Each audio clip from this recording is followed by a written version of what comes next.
সেই গণভোটের ব্যাপারে আমি আগেও বলেছি, এখনো বলছি, আমাদের স্ট্যান্ড হলো আমাদের হা ভোটের পক্ষে। ঢাকা 18 আসনে কোনো অপরাজনীতি করে আপনারা পার পাবেন না, এটাই বাস্তবতা। এই এলাকার মানুষের সুখে দুঃখে আমরা কাজ করে যাচ্ছি। আমরা যদিও ক্ষমতায় ছিলাম না, আমরা যদিও নির্যাতন নিপীড়নের ভিতরে ছিলাম, তারপরেও যখন এই এলাকার মানুষ আমাদেরকে যে কোনো কারণে যে কোনো দরকারে স্মরণ করেছে, আমরা সবসময় এলাকার মানুষের পাশে ছিলাম। আমরা আজকে যখন নির্বাচনী প্রচারণায় আসছি, তখন মানুষ দেখছি আমাদেরকে তার প্রতিদান দিচ্ছে। সমস্ত মানুষ, সমস্ত জনগণ ধানের শীষের পক্ষে গণজোয়ার সৃষ্টি করার জন্য রাজপথে নেমে এসছে এবং যে যার যার অবস্থান থেকে বিএনপি ধানের শীষকে সমর্থন করছে। তার অন্যতম কারণ হলো, আমি মনে করি যে বিগত 17 বছর তারা যে ভোটাধিকার থেকে বঞ্চিত হয়েছে, গণতন্ত্র থেকে বঞ্চিত হয়েছে, এবং এই ভোটাধিকার গণতন্ত্র পুনঃপ্রতিষ্ঠা করার জন্য বিএনপির চেয়ারম্যান জনাব তারেক রহমানের নেতৃত্বে আমরা যে আন্দোলন করেছি, সেই আন্দোলনে আমাদের এই এলাকার সমস্ত মানুষ, সাধারণ মানুষ, কে রাজনীতি করে আর কে রাজনীতি করে না সেটা না, সাধারণ মানুষ সেই আন্দোলনে সম্পৃক্ত হয়েছে। আর সেই সাধারণ মানুষগুলো আজকে মনে করে যে আমি আমার ভোটাধিকার ফেরত পেয়েছি আমি নিজে আন্দোলন করে, আমি আমার গণতন্ত্র ফেরত পেয়েছি আমি নিজে আন্দোলন করে, যার কারণে আমি আজকে এই ভোটাধিকার প্রয়োগ করার জন্য আমার যা যা করা দরকার এবং একজন যোগ্য প্রার্থীকে এবং একটা ভালো দলকে নির্বাচিত করার জন্য আমাদেরকে মাঠ পর্যায়ে কাজ করা দরকার এবং কাজ করব এই আশাবাদ নিয়ে তারা কাজ করছে।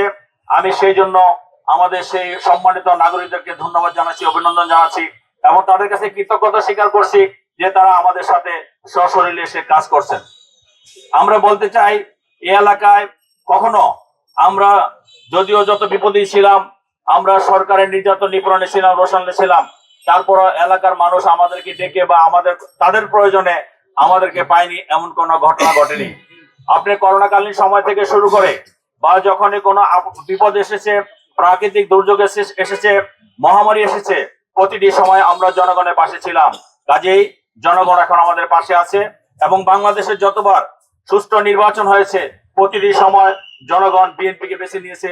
এক্সট্রিম মশার কয়েল প্ল্যান্ট ফাইবার দিয়ে তৈরি, ডেঙ্গু, চিকুনগুনিয়া বাহি সহ যে কোনো মশার বিরুদ্ধে দেয় এক্সট্রিম সুরক্ষা। ধানের শীষকে বেছে নিয়েছে, ধানের শীষকে বিজয়ী করেছে। আগামী দিনে আশা করি আগামী ফেব্রুয়ারিতে ইনশাল্লাহ এই এলাকার মানুষ ধানের শীষকে বেছে নেবে, ধানের শীষকে বিজয়ী করবে। গত এই 91 পর থেকে এই এলাকায় যতটুকু উন্নয়ন হয়েছে সেই উন্নয়নটুকু করেছে বিএনপি ধানের শীষের প্রার্থীরা। কাজেই আগামীতে এলাকার উন্নয়নের স্বার্থে ধানের শীষের জনগণ ভোট দেবে ইনশাআল্লাহ।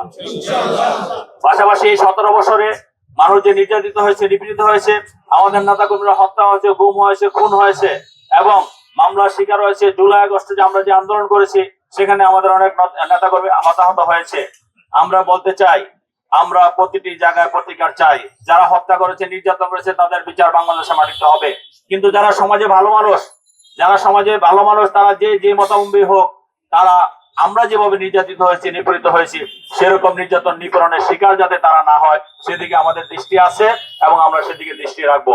সমস্ত মানুষকে ঐক্যবদ্ধ করে সন্ত্রাসীদের বিরুদ্ধে, ষড়যন্ত্রকারীদের বিরুদ্ধে, চাঁদাবাজদের বিরুদ্ধে, দুর্নীতিবাজদের বিরুদ্ধে, দখলবাজদের বিরুদ্ধে ঐক্যবদ্ধ হয়ে আমরা তাদেরকে প্রতিহত করবো ইনশাআল্লাহ।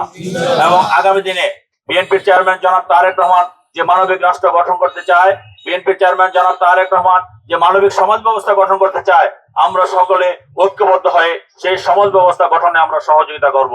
আর জুলাই আগস্টের আমাদের যে গণভোট আছে, সেই গণভোটের ব্যাপারে আমি আগেও বলেছি, এখনো বলছি, আমাদের স্ট্যান্ড হলো আমাদের হা ভোটের পক্ষে।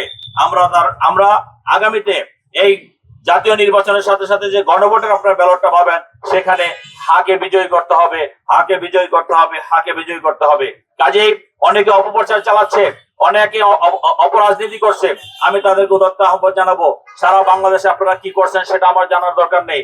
ঢাকা 18 আসনে কোনো অপরাজনীতি করে আপনারা পার পাবেন না, এটাই বাস্তবতা। কারণ আমাদেরকে ঢাকা 18 আসনের জনগণ ব্যক্তিগতভাবে আমাদেরকে সকলকে চিনে।